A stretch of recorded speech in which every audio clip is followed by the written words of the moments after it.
मगर क्या आप जानते हैं ये मौजिज़ा कैसे हुआ? जो लोग मुझे नाकाम समझते थे आज वही मेरी कामयाबी पर हैरान है। ये कहानी है मेरी माँ की एक दुआ की।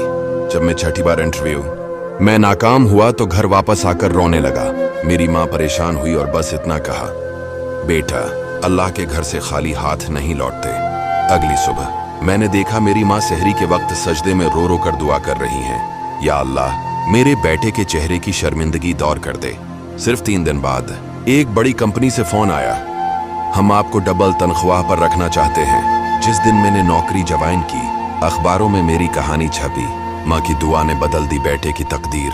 आज भी जब कोई मेरी कामयाबी का राज पूछता है मैं माँ के वो आंसू याद कर लेता हूँ। माँ की दुआ जमीन से आसमान तक जाती है, फिर आसमान से तकदीर बदल कर लौटती है। अगर आपकी माँ जिंदा है इन्हें आज ही गले लगा लें, अगर नहीं तो इनकी मगफिरत के लिए एक दुआ कर दें। और हाँ, अगर ये कहानी आपको अच्छी लगी तो जरूर बताएं। दोस्तों, अगर आप भी माँ की दुआ की ताकत पर यकीन रखते हैं तो वीडियो को लाइक करें, चैनल को सब्सक्राइब करें, अपने प्यारों के साथ शेयर करें।